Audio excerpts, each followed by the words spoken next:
Yeah. Welcome back, folks. The Wrinkled Yes. Podcast, episode 12. If you haven't already, go check out that the reaction to the PlayStation Showcase stream. They announced some juicy games coming out. It's very good. Yes. It was well worth the wait. Oh, 100%. Yeah. So go check that out. Hope everyone's doing well. Happy almost June. We're what, 7 days away from June? God, dude, I swear. I know we talked 7 about days this. away from Diablo 4. Yeah, I swear we already talked about this, but man, time is just flying by. Like, it is wild how quickly life is just going. Mm-hmm. You hit adulthood and it's just, all right, good luck. Just moves and moves, man. Our vertical recording is working, so I don't have to put in extra work to try and cut this up into shorts, which is great. So that's awesome. But yeah, I hope everyone's doing well. We're back to it. So, hey man, that stream was great. I finally got what I've wanted my entire adult life. An actual remake to Metal Gear Solid 3 that's not a pachinko machine. Yep. So we got some juicy reveals in that PlayStation Showcase. Yeah, that was huge. Metal Gear Solid 3. It was great. Again, if you haven't watched it, go watch it. But they made it real slow, real cinematic. Mm-hmm. And I called it as soon as I saw that frogman. I called it. Yep. Yeah, that was great. And then they ended it with a, God, what was it? 10, 15 Almost 15 minutes. minutes. Yeah. Spider-Man 2. Yeah. Spider-Man 2 gameplay. Like a minute of cinematic followed by like 15 minutes of gameplay. Oh. Yeah. So, yeah, that's fantastic. And then they did announce that. So again, I'm a little torn. The Project Q, the basically remote play portable for PS5. I would definitely want to try it. But again, if you got something like the ROG Ally, which is like a Windows-based Steam Deck, and you could just remote play to that. I know you mentioned it during the stream. I was only like half listening. You said, what else were you Well, I was saying, because you were saying, well, why would you get this if you have like an ROG Ally or even some other type of... And you can remote play. You can do it on your... Yeah, you can do it on your phone. Right. You know what I'm saying? Why get something else to it? I think the selling point is going to be the price. You know, they're talking like an 8-inch screen and it's got like all the controller shit attached. We're looking at probably $300 around there, I'd say, for something like that. Versus something like an Ally or a Steam Deck, or even like they have that Logitech like Cloud G thing. Oh, the G, which is strictly cloud based, which is so weird to me, especially in this day and age. But that's the thing. I'm like, when that first came out, I'm like, who is this for? The G Cloud. I'm like, this has to be for the most casual gamer. This has to be for the person who has like 4 kids who can't sit down for more than half an hour, and is like, I'm gonna play this while I'm watching my kids in the living room or something. Because other than that, nobody else is gonna want this. No. But they started, I think it was being sold at $250.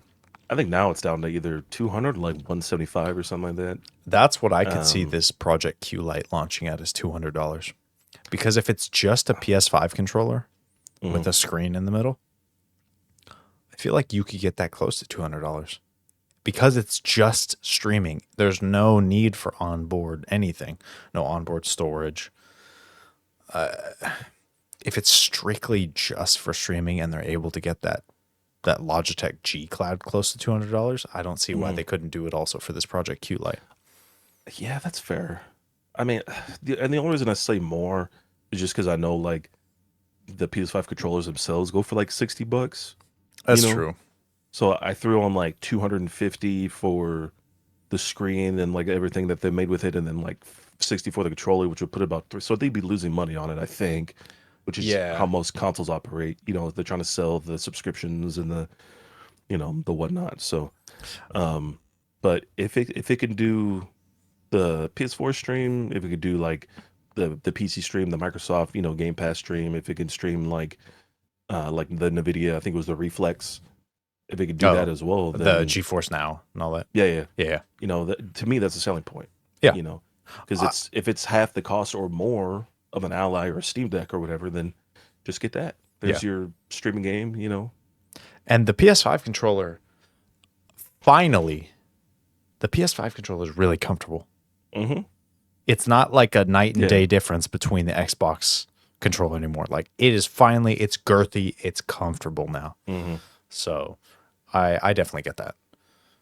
Yeah, somebody with massive hands. That was always my issue with the PS4 controller, was that it was like this big. Tiny, yeah. Yeah, like tiny Japanese hands are trying to hold that thing, and like, And I feel like you don't realize it until you either grab an Xbox controller or go from a PS4 to a PS5 controller. You're like, oh my God, this is 100%. tiny. Yeah. Yeah. So that yeah, I could definitely see if it could also stream like Xbox Game Pass and GeForce Now. Absolutely, 100% worth it. That is. But if it just is PlayStation streaming, you know, then like, Look, that's where I'm a little worried about the price. You know, I have a PS5 controller and a $15. yeah, attach You it for put your phone. phone and you can remote play. And chances are, if you have any sort of newer phone, it's got more processing power than most handhelds. Yeah. So it's going to run perfectly. So again, I feel like they can't afford to fumble this. I'm actually really okay with the fact, and I love the, I guess like the sales model of,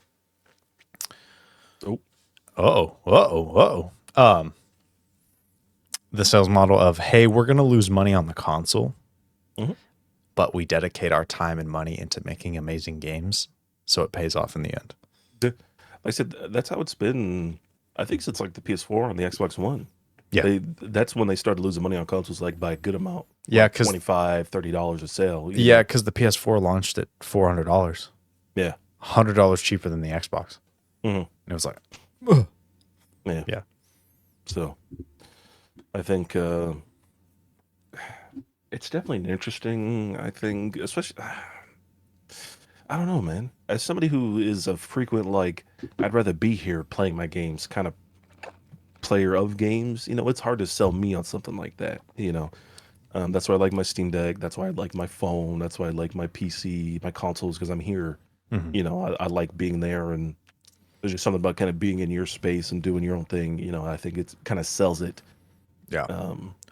I don't know what it is about mobile. And I know we've talked about this before. There is something for me personally, like, and that's why at some point I'm going to get an ROG Ally. Being able to play like Destiny on the go.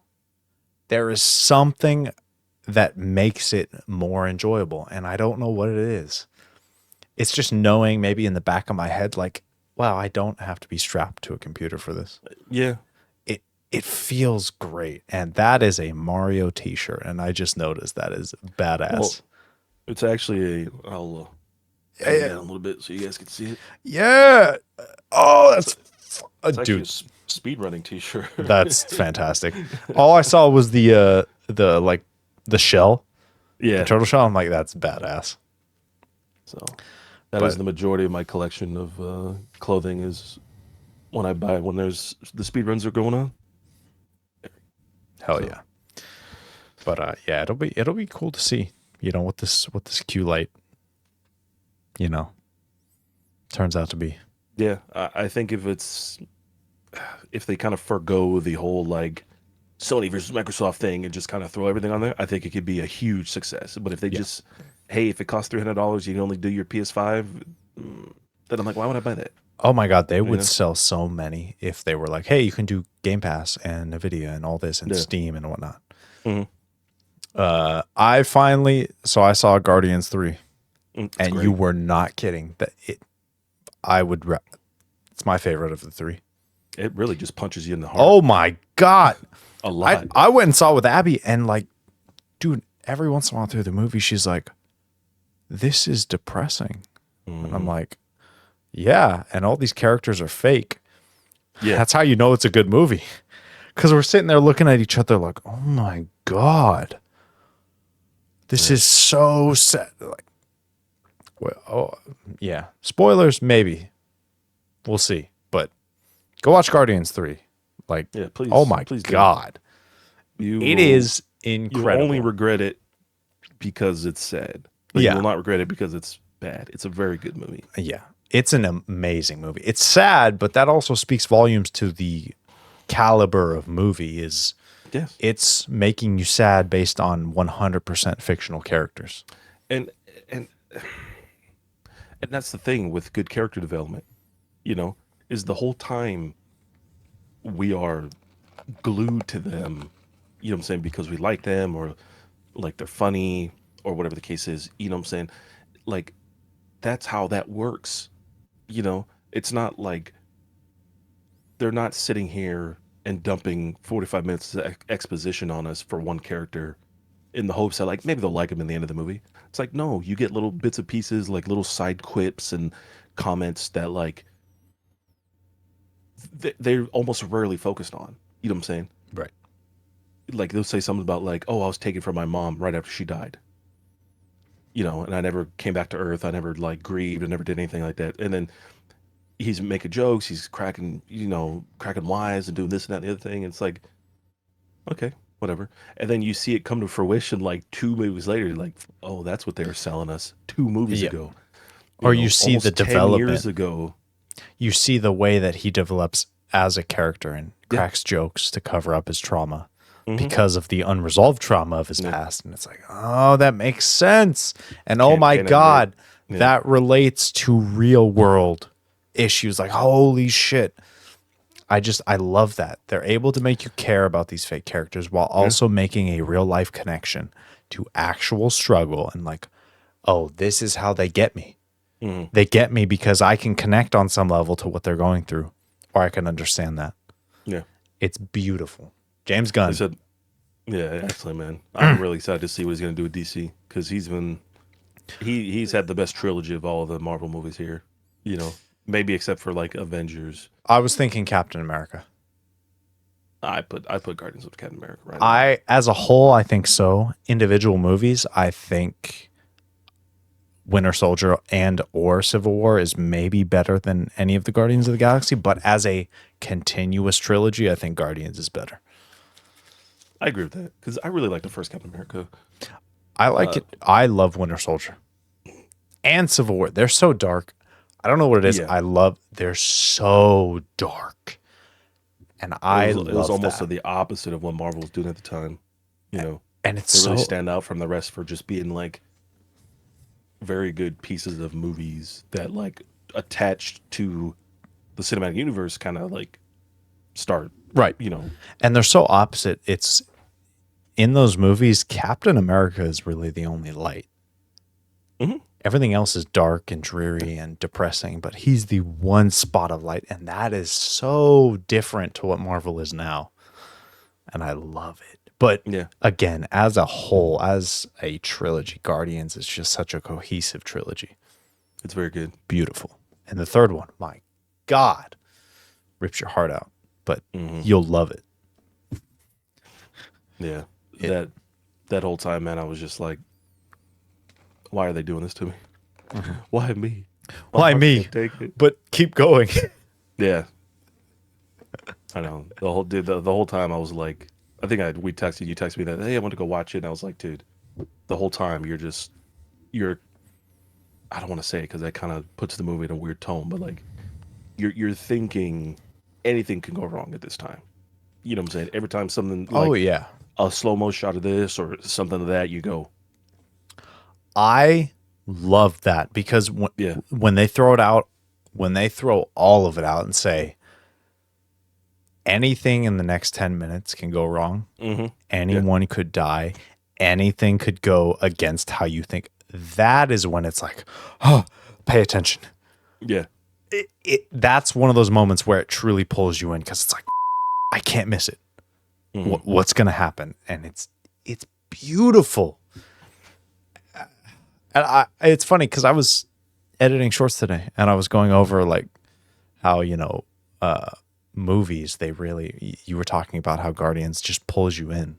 And I was talking about how I struggle to connect with people, like real people, but movies are just 100% yanked in. And this is one of those movies where it's just like, it sucks you into these relatable struggles of these characters. Yeah, like almost immediately. Exactly. And it shows you their past traumas. and how much that affects your current day to day. And it's like, oh my God. Yeah. I don't care what's her name from Fast and Furious had the Michelle Rodriguez. She's like, haven't they made enough Marvel movies? It's all the same. And I'm like, you're on the 10th movie about cars where now you have to turn your characters basically into superheroes because you run out of ideas. Don't even. Like, yeah, a lot of Marvel, sometimes it's like that. All right, come on. But at least it's original characters with their own stories, progressing a story. Like, come on. Like, don't even. Yeah, that's my favorite, like, thing nowadays is the jokes. There's too many jokes in Marvel movies. The CGI is terrible, this and that and the other thing. And I'm like, some of it I agree with it. You know what I'm saying? Yeah. But literally from the first Iron Man, we've gotten like the dry humor, the sarcasm. Like it's always existed in these movies. It's just taking different forms. Yes, exactly. And, and I think sometimes some jokes are necessary. Right. Like especially during certain times and certain things going on. Like maybe we could tone it down there a little bit. You know what I'm saying? But like if you're nitpicking like one bad joke, like you have a problem. Right. You know what I'm saying?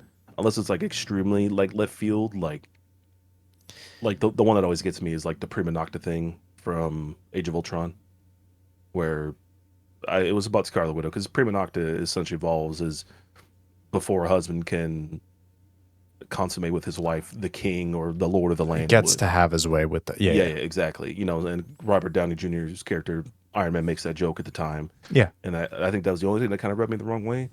But everything since then has been pretty tame for the most part. Like that joke actually, I was okay with that joke because it's it fits so well in not Robert Downey Jr. but Tony Stark's character. That kind of young bachelor, like that fits so well in the type of source material character that he is before he kind of commits to Pepper. Like, I was okay with that. I think for a movie, like, I don't know. It felt weird at the time. It's also very deep in terms of your average viewer won't know that. No. So I think that's where it was like, unless you know, that's going to fly over 95% of people's heads because, again, when he said it, I'm like, that sounds familiar, but I don't remember what that is. And I had to go look it up. And I'm like, oh, okay, that's right. Most people aren't going to even have a clue. No. Like, oh, I'm going to laugh because it's Robert Downey Jr., but I don't know, Yeah. I don't think most of the Marvel movies aren't, there's too much humor. I think it's a lot of the shows. Yeah. The newer shows are diluting it into giving that people that like false view of like, oh, Marvel is too humor based, blah, blah, blah. It's not a lot of the movies. It's a lot of the shows that are diluting that view of Marvel because I watched like Ant-Man and the Wasp, the newest one. I really liked it. Did it have a lot of humor? Yes. Did a lot of it surround Paul Rudd, who's really funny? Yes. And that's what I'm saying. Even from the first movie, we see the humor in this character. Yep. It's not kind of like slack, like personality. You know what I'm saying? It's not out of place. The only place where it felt super like obvious was Thor.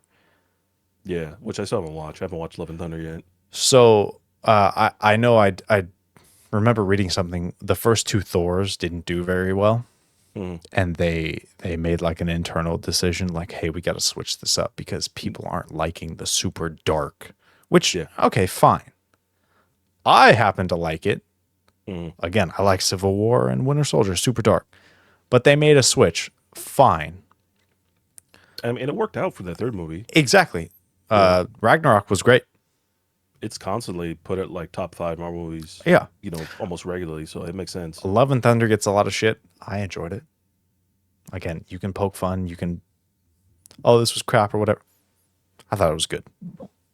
I think it was just the fact that I know Christian Bale's character, Gore, the God Butcher, did not get enough screen time. Definitely not. And it felt like he was just kind of like a character they just threw in there just for shits and giggles instead of like any actual like progression of villainy, Yeah. But his 20 minutes of screen time, he killed it. Yeah, that's what I heard. So I mean, holy shit. Yeah. he was amazing. It's good to know. But yeah, man, I'm not sure if you haven't watched Ant-Man, right? No. Jonathan Majors, my God. Whew.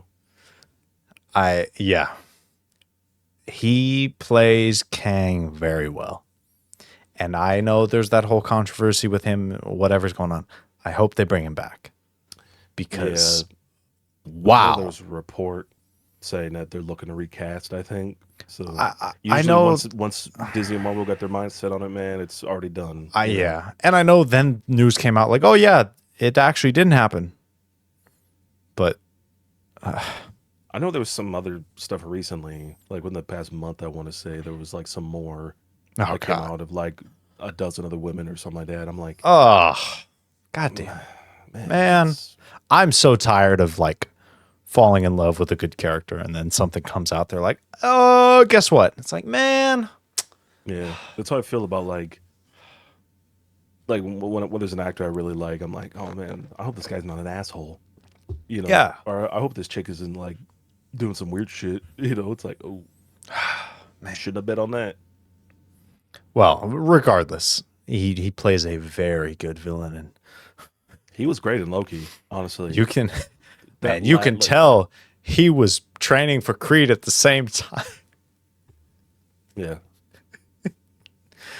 Yeah. Dude got absolutely shredded for that. Oh my! He put on like God 40 pounds of pure muscle. He is just when they do interviews, it's like a lot of brown rice and a lot of chicken, and then don't forget the shots of Tret in my ass cheek. Yep, and the 6 hours of gym. Yeah, like there's that picture. I have that picture saved in my phone just because of how ripped Chris Hemsworth is when they're shooting Thor. But it was him and Taika Waititi. Oh, Ragnarok. It was like a behind the set photo. Yeah. No, not Ragnarok. Love and Thunder. Okay. And, it's Chris Hemsworth in like a white tank top. He's just like his arm is like this massive, big. And I'm like, oh my God, dude! Holy moly, dude! Did you see that a story came out recently about Henry Cavill with Man of Steel, and he was like super against. They wanted to do CGI. Yeah, and he's like, no, and he just bulked up. Just again hit the gym, started like bulking. I'm like, damn, because you see him in Eternals, he's cut, but he's not huge. So he had to, oh my God. But yeah, I remember, what magazine was it? Men's something. Jonathan Majors was on the cover, and he was Men's Health. Massive. Oh my God. Yeah. It was like, crazy, dude. Holy hell. Listen, I'm not gay, but goddamn. It's crazy to think about, like, if to go work out and shit, like, I wonder what kind of shape I would be in. You know what I'm saying? That's the thing. It's crazy. Yeah. Hey, guess what? You're going to star in this movie. You got 6 months. Dude, this is how much you're going to get paid. So get in the best shape possible. Like, all right, 8 hours a day. Yeah. There would not be a moment of my time where I would not be like on a treadmill or weight room or swimming or doing something. There's a guy, I don't know his name. He's got a shaved head. I've seen him on TikTok a little bit, and I know he's worth a lot, but he's like, I love, playing my Switch, but the only time I play it is on the bike. So he'll have the Switch docked and have the controller, and he'll be on the like exercise bike, and he'll be playing something. And he'll show that alternation, but like he loves gaming, but he only games while he's exercising. I'm like, that's super cool, but he's like shredded. I'm like, my God. And it's just the powers of will, man. Yeah. And not Will Smith. Oh my God, Will Smith. You ever want to see when another man has sex with your wife? That's what you turn into. You turn into Will Smith. And not Fresh Prince Will Smith. Yep. Like Gemini Man Will Smith. Yeah. Oh God. That's what a downfall. Dude, I can see the like in your eyes, just like the God. Yeah. I get you, man. It really does suck.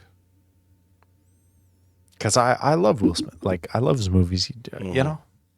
But it's just like, man, come on. get I a know. yeah.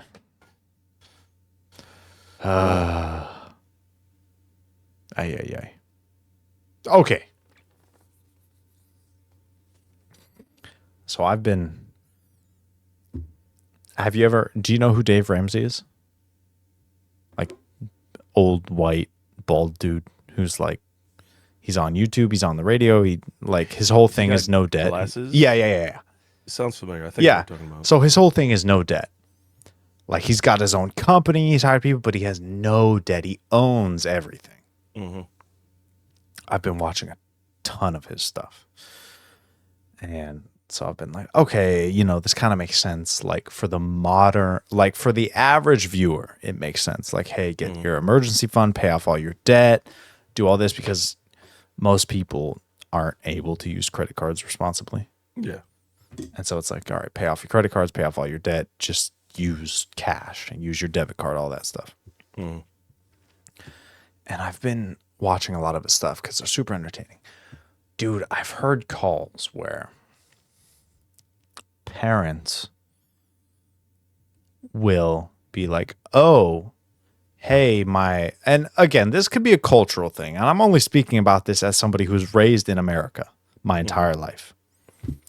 Parents will be like, oh, you have to take care of me in my retirement because I raised you. Yeah. And hearing that, again, outside America, cultures are different. I can't speak to that. But to think, like, okay, you made your choice as an adult to have a child. Mm. And you took on that responsibility. It is your responsibility to raise them and take care of them. And now you're going to turn around and say, oh, guess what? You owe me. It's appalling. And it's not necessarily like, oh, you shouldn't. If you want to help your parents, whatever, I think that's great. And I think it's amazing. It's the expectation. Yes. It's the, oh, you owe me. That's what was the, excuse me? You made the choice to have your children. You made that choice with you and your spouse. And now you're going to flip it around and say, I chose to bring you into this world, but guess what? You owe me. Now that it's my time to retire. It was the expectation part that rubbed me the wrong way. I'm like, wait a minute. How does that work? Like, where does that get off? And again, I know there's different cultures and it works very differently. But again, raised in California almost my entire life, I couldn't imagine. And of course, I would always help my parents. If they came to ask me, hey, we need whatever. But they would never expect that. So I wouldn't even imagine how to deal with that. Yeah, and that's the thing is I've known a lot of Indian people from Fiji, and that is the normal. You know what I'm saying? Especially for a lot of these East Asian or South Asian families. Like I said, that's the expectation is in old age, you take care of me. Which obviously cultural difference, here in America, we're programmed to think like, hey, once you're 18, you're out of the house, you're doing your own thing, this and that, blah, blah, blah. And I'm like, that's how you create like, kind of like what you talked about. That's how you get people put in debt. That's how you get people like, whatever. Because here's the thing. At 18, they're not moving out. They're staying until they get their degree. They're staying until they save them enough money. They're staying until they can afford to get another house. And that's how houses and that's how communities are shared between individuals. You know what I'm saying? Is one person comes over from wherever they're coming from. They stay here enough years till they can sponsor somebody. They sponsor two people, bring them back. They stay here until they can get enough. You know what I'm saying? And guess what? You got a family of this many people living in one house. They're making this much money collectively. There's a graph somewhere. I remember seeing it, but I don't remember where it was from. But it was like all the religions in the U.S. and their median house income. Mm-hmm. You know what I'm saying? And it was like Jewish families. It's like you're looking at over like 130K a year median. Yeah. In a household for people from like Hindi families. It was like was like 112K or something like that a year. People from, and it kept like going down lists and lists and lists, things like that.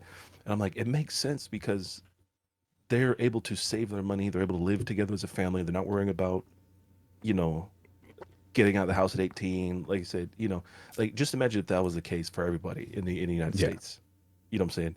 Where it was normal procedure to let your kids stay there until like they went to college, they got their degrees, they didn't have to worry about, paying off as much debt because guess what? We all pull together collectively as a family and help you with your education. You know what I'm saying? Right. I think it's just one big thing to push people out of the house faster, to make you rely on your credit cards more, make you rely on loans more, to survive and shit. When in reality, like, just pay a little bit of the mortgage on the house each month at home and you're fine. Right. You know? And again, it's not even about the structure that bothers me. It's more about the expectation behind it.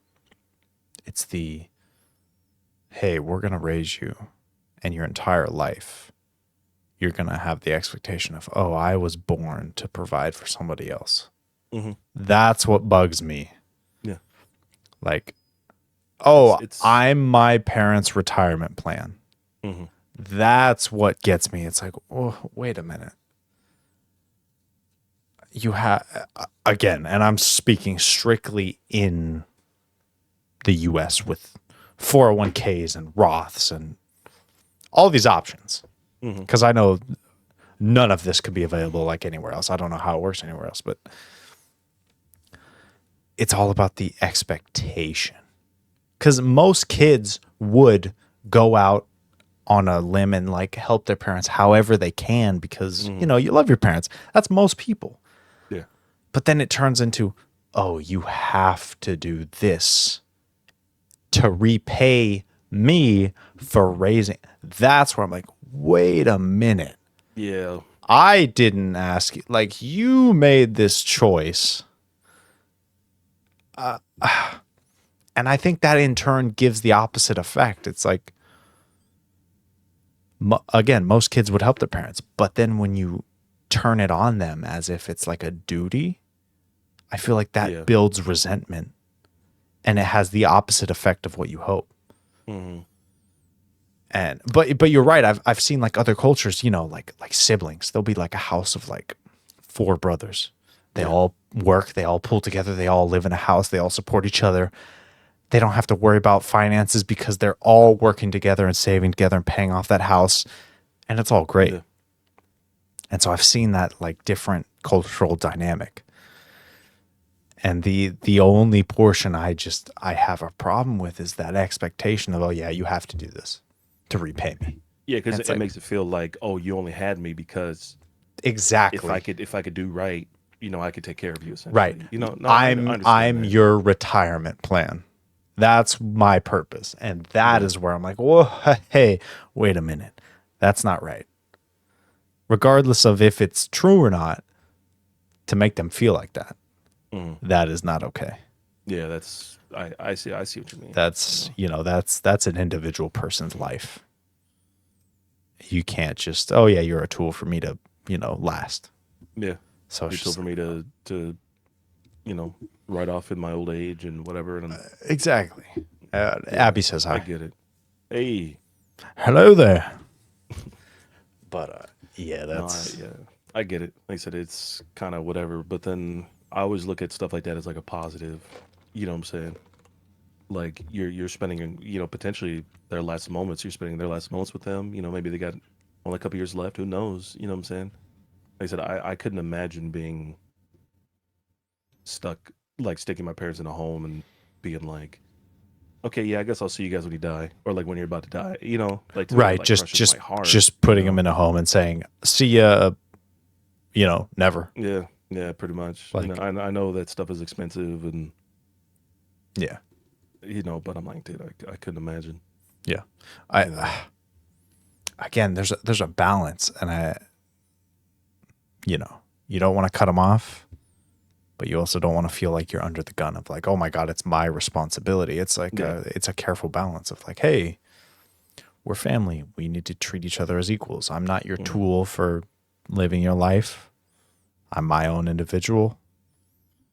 I don't owe you for raising me because that's the responsibility that you took on.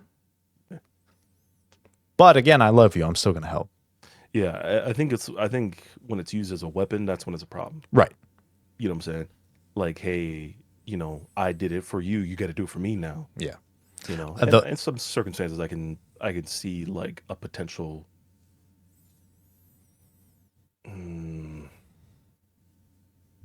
Like, oh yeah, okay, sure. You know what I'm saying? Like, oh, that makes sense. Like, oh, she worked as a janitor and she can barely walk because she had to take care of us and our, whatever, after my father died or after my mother died or something. Like, okay, you know what I'm saying? Maybe there's like some um like left behind like thoughts about it. You go, well, no, that makes sense. You know what I'm saying? They sacrificed their years to take care of us. It's like I can, house them for whatever. Um, but yeah, like I said, I think when it's used as a weapon of like entitlement and gain, that's when it's the problem. Right. Um, but yeah, man, like I picture it every day. What if America was like other countries where everyone lived in one house and did everything together and there was no debt, there was no worry about money. Everyone, has got degrees and, there's 5, 6 houses in the family and everyone lives in a house or shares a house until they get, you know what I'm saying? Like, I imagine a world like that. That's like, dude, imagine how crazy that would be, you know? Instead of being pushed out the door at 18, guess what? You're an adult, Because there are some parents who are like that. Like, even if their kid is still in high school, you know, you turn 18, guess what? You're at the house. Right. I'm like, that's crazy to me, you know? Even if they like, even if they never had any problems and they love each other. I hear it all the time. I see it all the time. People are just like, yeah, my parents, when I turned 18, they just kicked me out the house. I'm like, damn. Yeah. You know?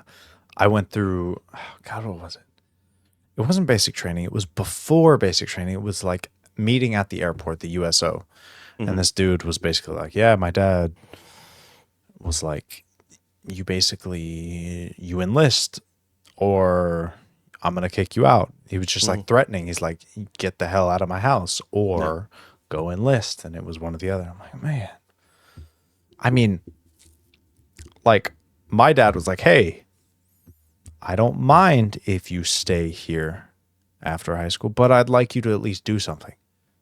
Work. Go to the local college. Like he just wanted me to do something to move my life forward. He's like, I don't want you to be a bum. Just kind of, right. And I'm like, that's reasonable. Like you want me to work or get an education or both, or just find something to progress my life in a forward motion. Like that makes sense. But yeah, man, you meet some people who are like, yeah, I turned 18 and I was booted out of the house immediately. I mean, that's cold, man. Yeah. It was like, wow. It's like, what do you teach your kids? Is that like, they can't rely on you, Right. When like they need help or they need answers or whatever the case is, they can't go to you with their problems, because guess what? You're just going to give them whatever. And like I said, that's how you get kids that fucking you'll never see again. Yeah. I think parents forget that, when you're raising them, that shit sticks. And then when, time goes on and it's time to, do we want to put them in a home or raise them? Like they're the ones who are going to make those decisions. Yeah. And I don't think parents think about that.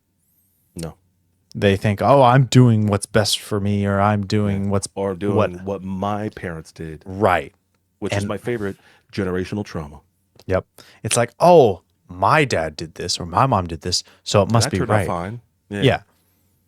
It's like, well, wait a minute. My ass whooped all the time. I thought the point was to have them turn out better. No. I thought the point was I want to raise them better than how I was raised. That's the entire point, is you want them to become a better person. What's that quote from, I think it's Cicero. He says to his son, like in all things, I wish you to be better than I was. You know what I'm saying? In all things. Doesn't matter. In all things. I feel like that's the quintessential like view of a parent, is no matter what, you want your child to turn out better than you. Whether it be a better person, you want them to do better in life, you just want them to be better. You want them to have a better life in general. Yeah. So yeah, it's wild, man. Yeah. So that really makes you think, man. Ugh. Damn. Yeah, when I said generational trauma, we'll slap a big, just make the font bigger, slap it above, and like do like a, Yep. like a Star Wars crawl of generational. That's my favorite. It's wild, man. I know it's crazy to think like how much something, like how you were raised, the stuff that you were passed down from your parents, and you don't really realize it till you think back and like, oh man, that really had an effect on me. Yeah, That's wild. I know. You don't think about it until like a similar situation or like a similar emotion that you had back then gets brought up again, and you go, and it really kind of sticking with me more than I thought it would, Yeah. So I Like, oh, definitely get that. why am I reacting like that? Mm-hmm. Oh, that's why. Yeah. It's crazy. Oh well. Oh man. It's how it is, man. Unfortunately. Yeah. It's one thing I always say about parents is that sometimes they teach us more than anything what not to be. Right. Instead of what to be is what not to be. Yeah. So I know it's like when you're raised in a like somewhat abusive environment, there's always two options. There's, oh, my parents were like this, so I just, I chose to let that define me and go down this path. Or my parents were like this and I chose to never be like them. yeah. I never want to be that type of person. So I chose to be better. Yeah, person, let alone parent. Right. So it really carries you through your understanding of adulthood and adult life and adult relationships and things like that. Yeah. So damn. What do you guys think? Did your parents beat you? Oh, all jokes aside, what do you think about this whole conversation? Let us know. Go down and comment. Like, subscribe if you like these real deep, real intense conversations. Mm-hmm. There's plenty of them. Yeah, they always get us thinking. They always get us feeling. Let us know. And what did you think of Guardians 3? Was it the best of the 3? I think so. Did it rip your heart out just like it did mine? Oh my God. Did it destroy your heart? Put it in a blender and drink it like a fucking depressing smoothie? My God. Because it did me. It also did me.